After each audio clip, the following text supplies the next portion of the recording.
Hey everyone, welcome to Founders 365 with me, Steven Haggerty. Today, I'm joined by MemberSpace co-founder Ward Sandler. How are you today, Ward? Hey everybody, I'm good, Steven. Lovely to have you here. And thanks for joining me, even though things are going a little bit mental over in the States. Mm-hmm. Oh, the world in general, to be fair. Yeah, it's kind of a worldwide event, but yeah, definitely in the States for sure. It is. You guys are getting most of the news coverage from here, I think. Yeah. But listen, MemberSpace, right? So you're co-founder of MemberSpace. Give me just an overview. Imagine I've never seen it, I've never heard of it. Give me an overview of what MemberSpace does. Yeah. So, I mean, the way I describe it is basically it can turn any part of your existing website into members only in like just a few clicks is the idea. So you don't need to be a developer. You don't need to be super technical. Literally just click, click, click, tell us your website URL, tell us which pages on your site you want to protect and how much you want to charge for access. And then boom, just kind of magically works. Easy. Almost too easy. Almost. So let's go back to the beginning of the story. You guys were founded in 2015. So tell me the story about how many co-founders are there? Is it just one or two? It's me and my partner Ryan has been with me since the jump.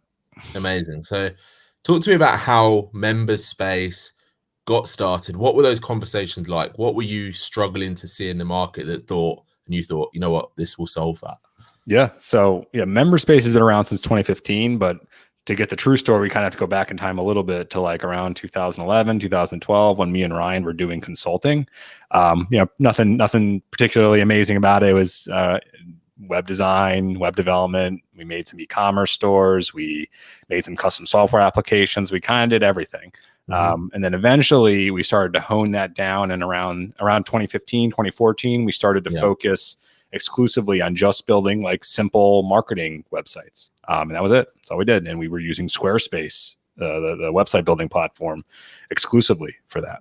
So we were kind of doing everything and anything, big budgets, small budgets. Then we just kind of focused and said, okay, this is what we're doing, like a productized service let's build a website, cost, $1,000, $2,000. And then there's a $99 a month support package you could purchase. And so that's what we were doing. And it was going really well. It gave us stable revenue for the first time, which, just as a little aside for anyone who's doing consulting out there, I really, really strongly recommend to figure out a way to do productized consulting, not just every project. You got to figure out everything from like fresh. Instead, like, here's what we offer, or here are the tiers of what we offer. Here's what it includes. Here's what it doesn't include. And then the big thing is to have some kind of recurring component to it. This way, you don't have to go hunting every month for new business, which can be a nightmare. That's the soul destroying part of it, isn't it? Yeah, and it's just like impossible to like plan your business when you don't know how much money is coming in. Yeah. So you're like, oh, should I hire another person? I don't know. Maybe we'll get more projects. Maybe we won't. And then it's just like this horrible, it's pure feast and famine. Yeah. It's like a roller coaster, like emotional roller coaster is how I call it. But yeah, so that was going on pretty well. And then while we were doing that, we kind of started getting inquiries from our clients and prospects to be like, hey, I need a website, but also I wanted to have membership functionality. And we were just like, well, you can't do that on Squarespace. There just isn't a way to do that well. And they would just be like, oh, that's too bad. And then eventually we kept hearing it enough that we, started Googling, and there were a couple not good quality options out there. And we were like, I don't want to recommend this to the client. I don't trust it.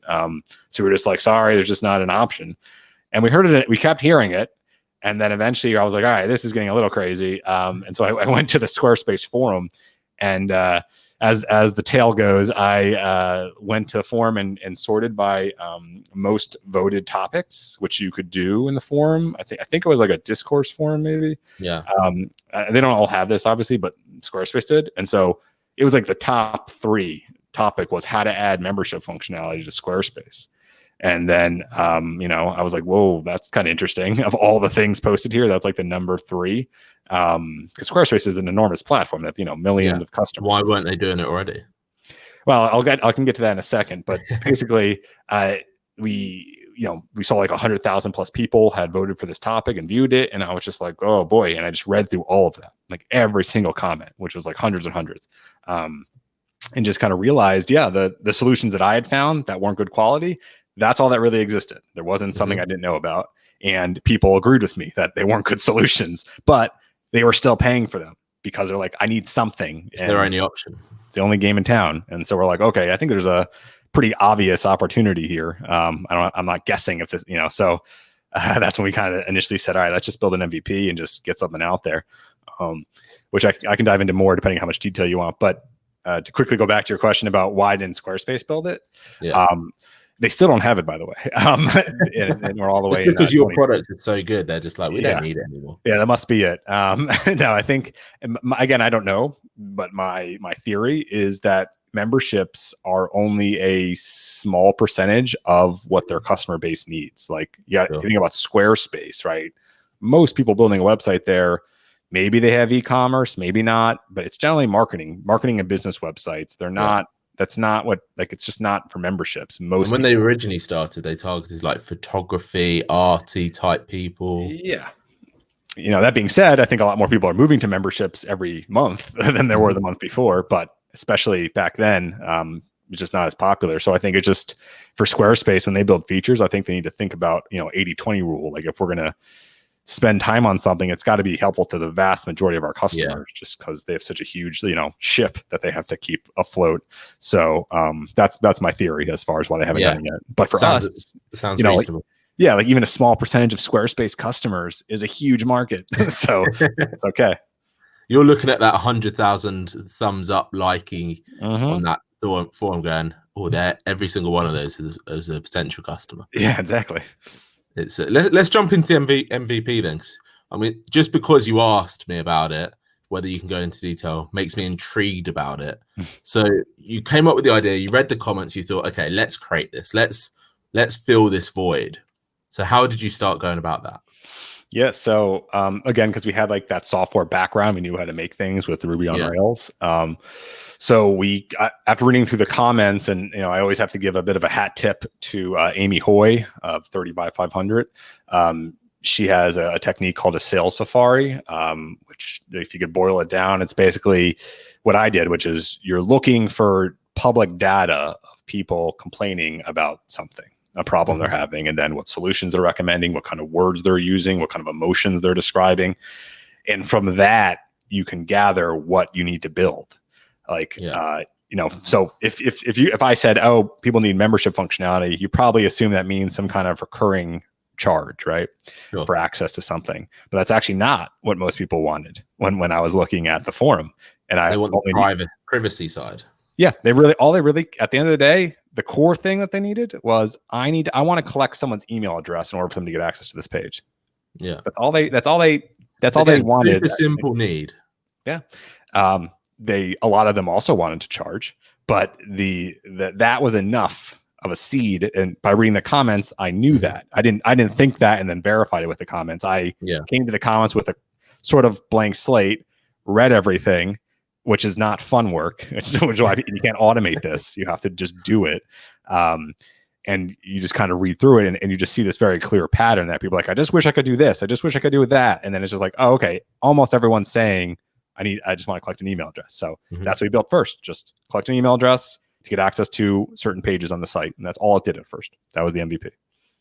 At what point did you think, one, it's working, and two, let's now evolve this? And I suppose a question for later on in this conversation, when did it become the main thing for you two?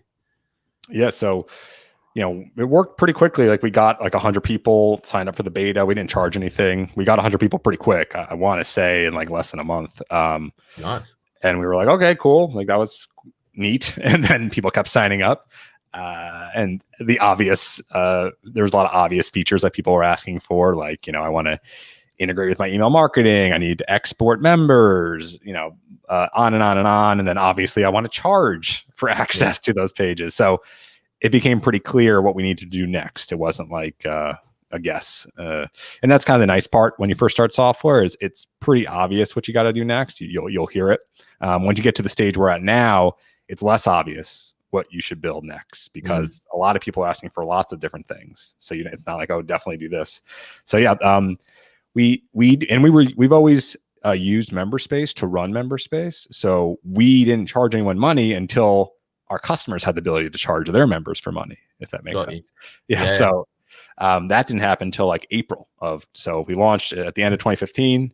April 2016 is when we, had our integration with Stripe and the ability to charge a recurring. You monetize it yourself. Yeah, and that's when we started charging. Amazing. Yeah. At that point, when you start charging, people are taking up on this. People are signing up. You're moving into that stability of income that we spoke about earlier. Was there that conversation between two of you going, okay, this is going to be our full-time gig. This is what's going to take over?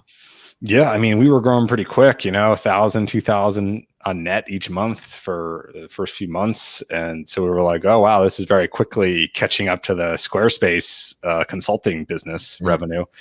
And yeah, I mean, within a year, we were like, yeah, this is for sure got to be our main focus. The tricky part with launching software and any kind of software as a service type business, SaaS, is you're not going to make enough money right away to not do other things like consulting to pay the bills. It's not, you don't just get to magically. Even when you're making money, that still isn't enough money.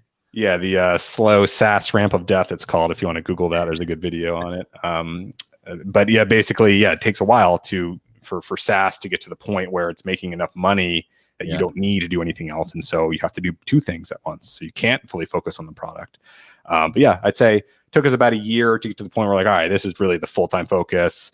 I think it took about 2 years before we stopped taking on any new consulting clients and just kind of maintained our legacy clients because they were still paying us monthly. We had a support team. They could handle the support and the member space support at the same time. And so we kind of did this hybrid model for a while. And now at this point, we're definitely 100% member space. We don't do any consulting whatsoever anymore, but it takes a while to get there. And that's, I think a lot of SaaS companies, a lot of people don't maybe realize that about SaaS companies is that a lot of them are doing consulting for a while, probably longer than you think until they're like fully focused on it.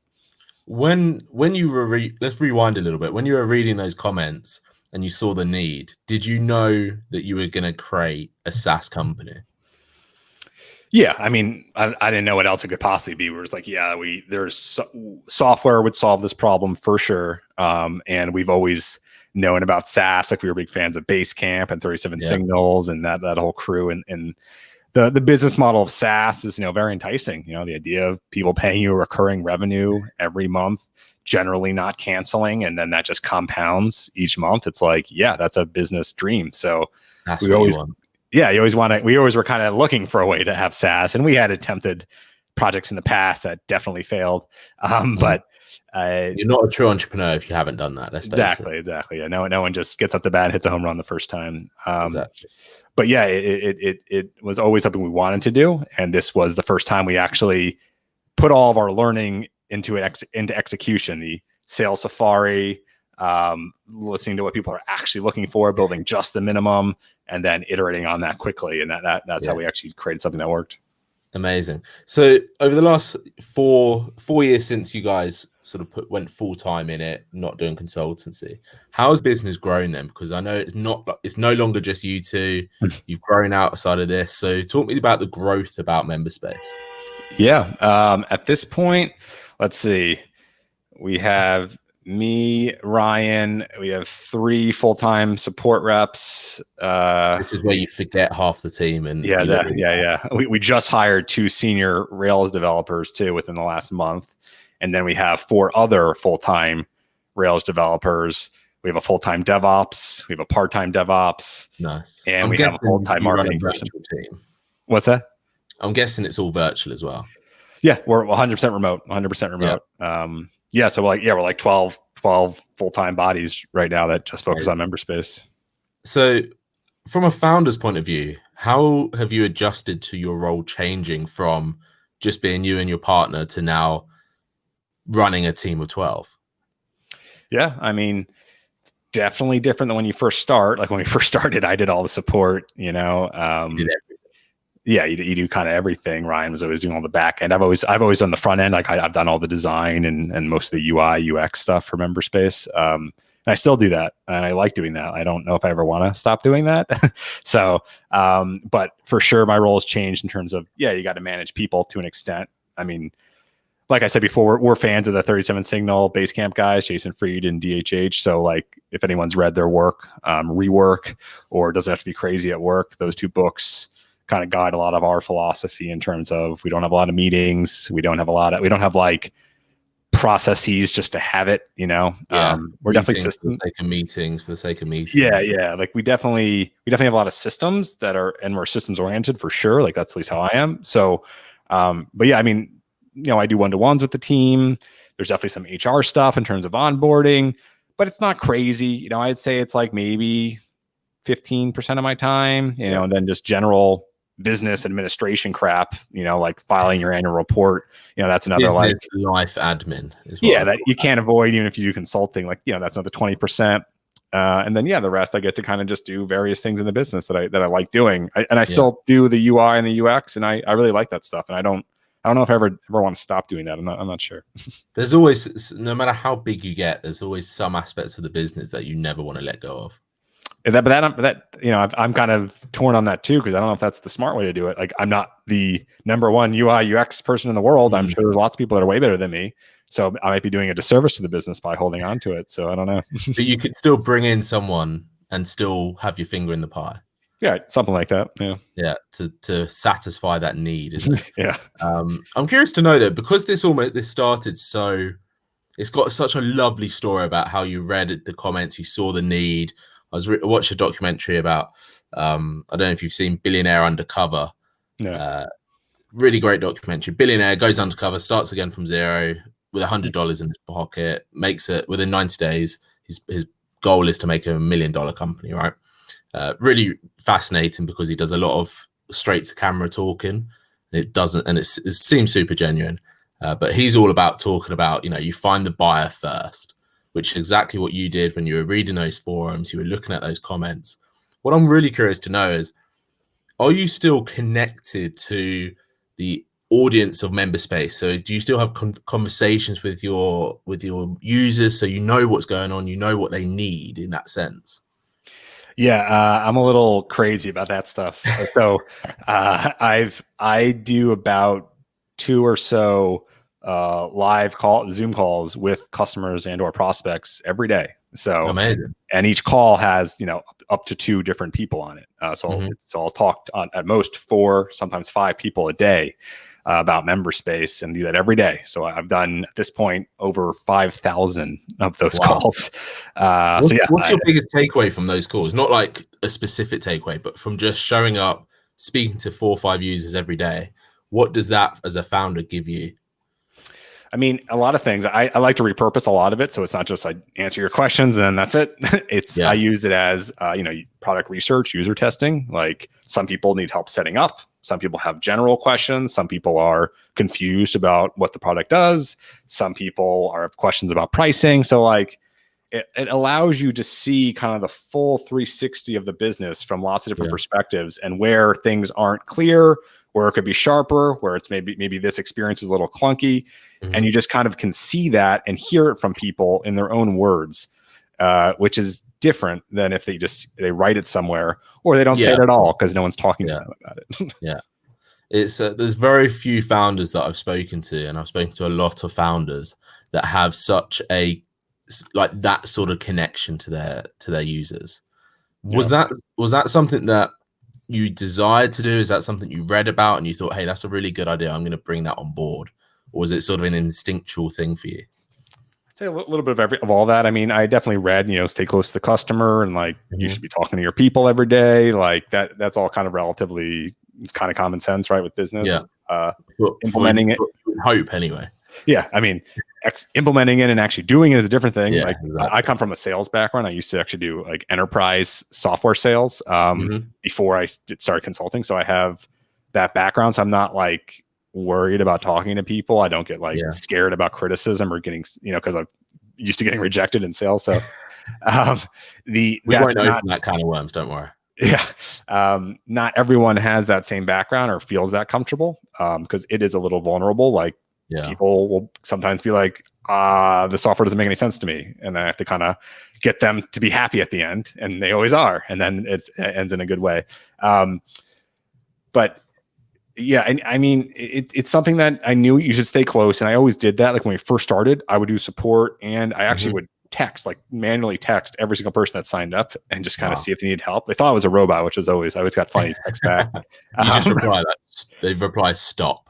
Yeah, I got that a lot. I was like, it's a real person, but it's all good. I'll stop texting you. And then eventually that didn't scale once we got to, certain size. And so then I had people book calls with me and phone calls. And then eventually I was like, why don't we just do Zoom and be more like intimate, more personal? I could share a screen. And so then we started doing Zoom calls. Now that's what I've been doing for a couple of years now. And yeah, I just think it's something that I always want to do. I think it's important to talk to your people. Like these are the people that are going to pay you or potentially pay you money.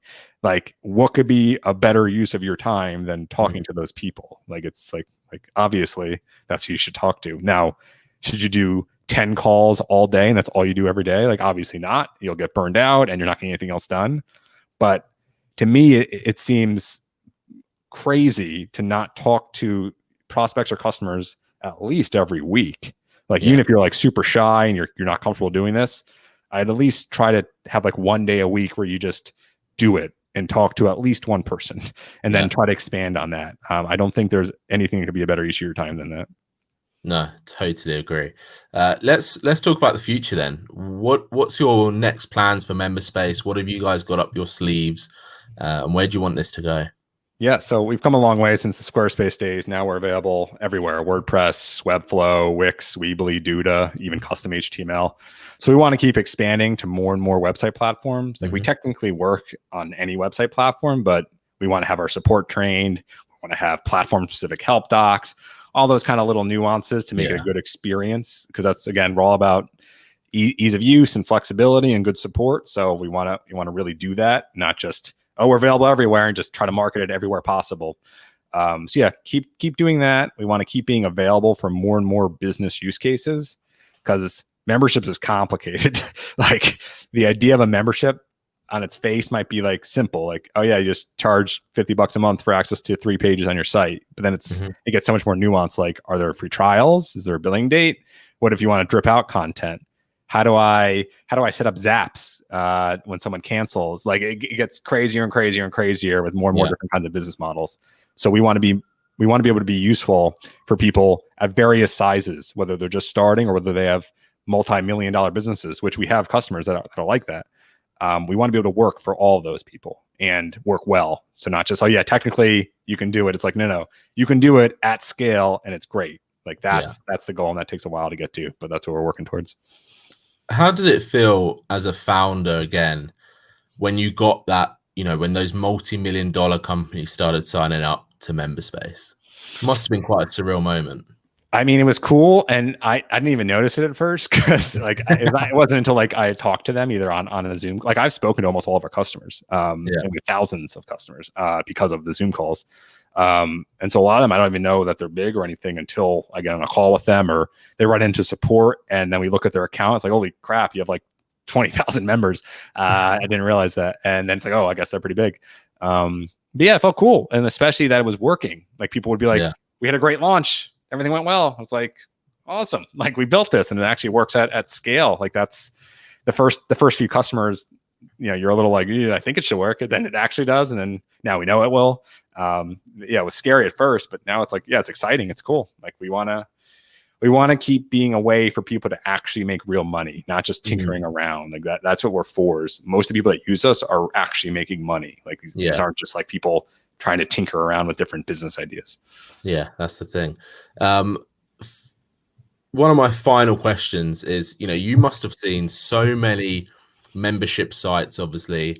And it seems that people, like you said earlier, people really want membership sites. Every month, more and more people are creating membership sites. For you, what would you say if someone said to you, listen, Ward, I want to make a membership site, but from your experience, what are the key things that a membership site should have to make their offer compelling enough? Yeah, I mean, it obviously depends on what stage you're at, but let's just assume you're going to be launching. Sure. So if we're at that stage, I'd say the biggest thing is making it simple in terms of the pricing, right? A lot of people overthink their pricing, way overcomplicate it with like, 5-day free trial, then there's a sign up fee, and then 3 months later the price changes, and it's just like, stop overthinking it. Like, make it really simple. Either one plan for a flat monthly price, or some kind of lifetime plan, or an annual plan. Like, pick one of those three. I wouldn't do more than one plan when you first launch, just to keep things super simple for you and your customers.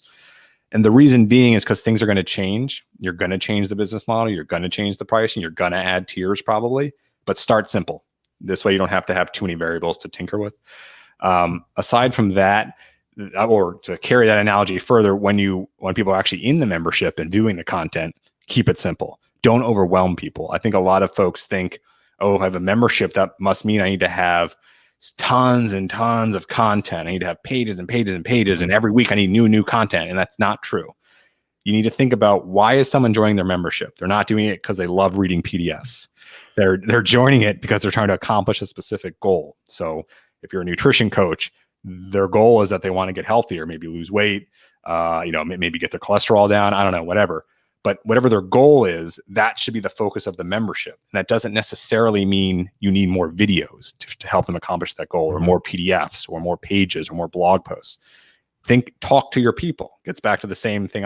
Talk to your people, find out what you're doing that's helping them, and what you're not doing, or what they need help with, and make that content. Don't just make content for content's sake. That's not helpful. And actually, it can hurt you. Like, if people have too much content, it overwhelms your members. They can get anxiety from thinking, oh, I'm not taking advantage of this, or I'm a failure, and then they cancel. So you got to be careful with that. And then the third major thing I would say that we've seen correlates well with successful memberships is some kind of community. Obviously, in June of 2020, having in-person community is a little of a dicey affair at the moment. Hopefully that won't be for too much longer, but online communities are big, and that's kind of the only option right now. So having some kind of strong online community, Facebook groups is an easy one to start with, but there's other tools out there like muut.com, which is a forum, things like circle.so, which is another kind of like community forum. Things like these are tools that we integrate with, by the way, in MemberSpace, but they're great because it allows your people to talk with each other, have deep discussions, and meaningfully interact. And that's a big part of it, because that alone could be why someone stays a member. They might even care about the PDFs and the videos. It's just, I just stay because I like the community. I like talking to Steven, like, he's awesome, and that's why I'm paying the monthly fee. And that's a great way to kind of retain people, and also stay in touch with them about what they want, what they need. 100%. Those are amazing bits of advice, and already I'm thinking for my own membership bit, I'm like, oh yeah, I'm going to add some of that. Add a little bit of that juice. But listen, Ward, thank you so much for coming on Founders 365. My final question is, how do people sign up to MemberSpace? What is the easiest way for them to do that? Yeah, just go to memberspace.com. It's all there. Free 14-day trial, right? Yeah, and honestly, we are happy to extend it if you need more time. Like, we say 14 days, but at any time, just let our team know, and we're happy to give you more time. You are a gent. And honestly, I think you're one of the first founders that I've spoken to that really cares about their customer in this unique way, that you're spending so much time with them. And this obviously reflects in your business and the growth that you guys have had over the last 4 or 5 years. So congratulations on that. Kudos on that. And it really shows your values, which is something I always commend. Thanks, Steven. Thank you so much for coming on. And thanks everyone for watching and listening. This has been Founders 365.